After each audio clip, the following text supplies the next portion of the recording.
how can we be strong? Paano ba maging matibay at matatag? Dahil concern nating lahat yan eh. Dumadaan tayo minsan sa buhay na tayo'y naghihina. There are days that we want to give up, especially when we confront our problems, especially when we remember the debts that we need to pay, especially when we remember the loss in our families, the death of our loved ones, especially when we remember how uncertain our future is.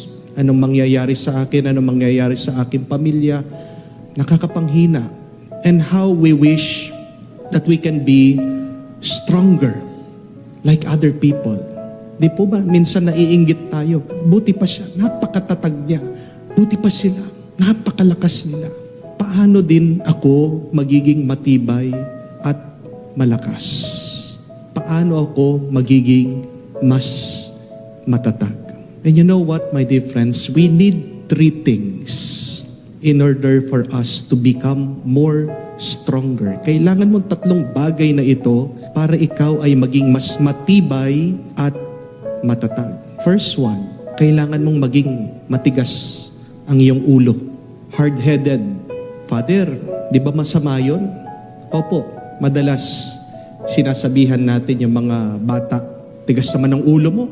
O sinasabihan natin yung mga ayaw magbago, mga nalulong sa bisyo. Ang tigas-tigas ng ulo niya, Father. Sinabihan na namin, ayaw pa rin magbago, ganyan pa rin.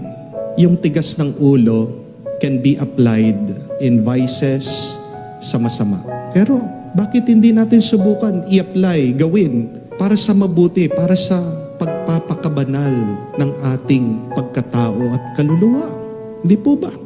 At anong ibig sabihin ng matigas ng ulo? You have a strong resolve. You are committed. Pag matigas ang ulo mo, kahit anong sabihin nila, wala kang pakialam. Pag matigas ang ulo mo, yung gusto mo, yun yung mangyayari. Pag matigas yung ulo mo, paglalaban mo, kahit ano. Di ba may kasabihan, sa taong gusto, maraming paraan. Sa taong ayaw, maraming dahilan. Bakit napakatibay niya? Bakit napakatatag niya? Bakit napakalakas niya? Kaya niyang lampasan lahat ng problema? Kasi yan yung gusto niya. Strong people have this strong desire and they will go and get it no matter what. Walang problema sa kanila, anumang maging hadlang, walang makakapigil sa kanila. Ask yourself, what do you really want in your life? At yan yung itanim mo sa iyong isip. Tigasan mo ang ulo mo at sabihin mo, ito ang gusto ko. Kung kayang gawin ng mga masasamang tao na maging matigas ang ulo, bakit hindi natin gawin din tayong mga may pangarap sa buhay na gusto nating mapabuti ang ating buhay at ang buhay ng ating mga pamilya?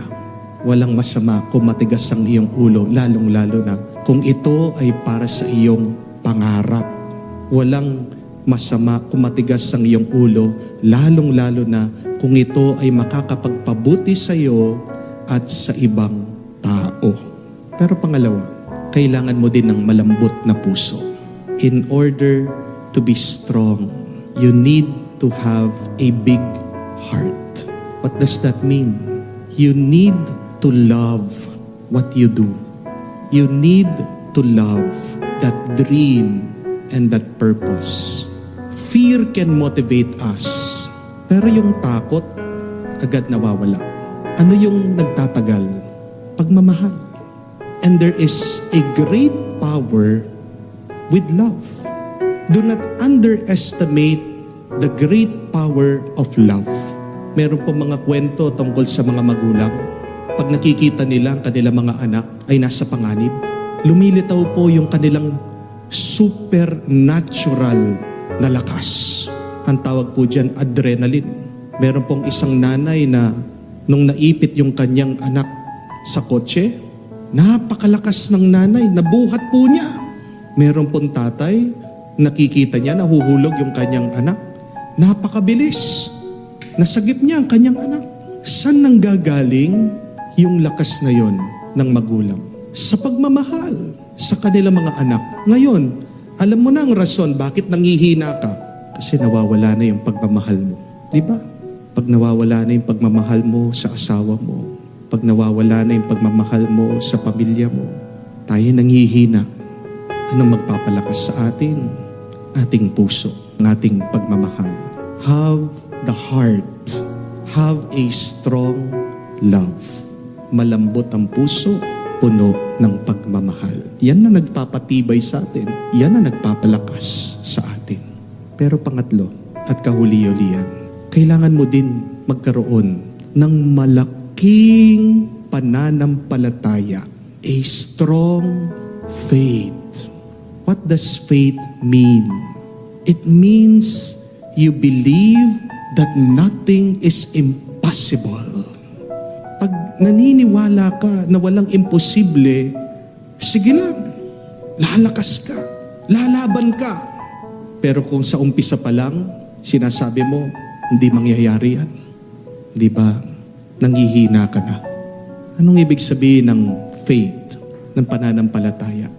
Ito din ay isang relasyon natin, isang magandang relasyon sa Diyos, na naniniwala tayo, hindi tayo pababayaan ng Diyos. And if you have a good relationship, you will have great strength. But if you have a bad relationship, you will always feel weak. Kailan ka tumatapang? Kailan ka nagkakaroon ng lakas? Kung alam mo, meron kang kasama. Kailan ka napanghihinaan? Kung napansin mo, iniwan ka na mag-isa. Di ba? Kakayanin natin ang anuman suliranin. Kung alam natin, sama-sama tayo. Meron kang kasama, meron kang katuwang. Kaya nga napakahalaga po ng pananampalataya eh. Kasi kahit na mag-isa ka, iwang ka man ng asawa mo, magulo man sa pamilya, alam mo ang Diyos, hindi ka niya iiwan. Have that great faith. You will have that strength every day. And you would achieve the impossible. Alam niyo po, ang tibay, ang lakas, nasa atin na yan eh. Binigay na ng Diyos sa atin. God has already graced us with strength. Anong kailangan natin gawin? We need just to discover it within ourselves. Kailangan mo lang makita. Kailangan mong gisingin at kailangan mo pang palakasin. You need to enhance it. Huwag mong hanapin sa labas. Huwag kang mainggit sa ibang tao na mas malakas kesa sa iyo. Kasi the good news is, my dear friends, you are already strong. We are already strong. We just need to believe it. We just need to remember it. We only need to feel it. It is already here. God has graced us. Kung nakayanan na mga banal at martir na maging malakas sa gitna ng problema, kung kaya din ng ibang tao, kaya mo. And that is the good news.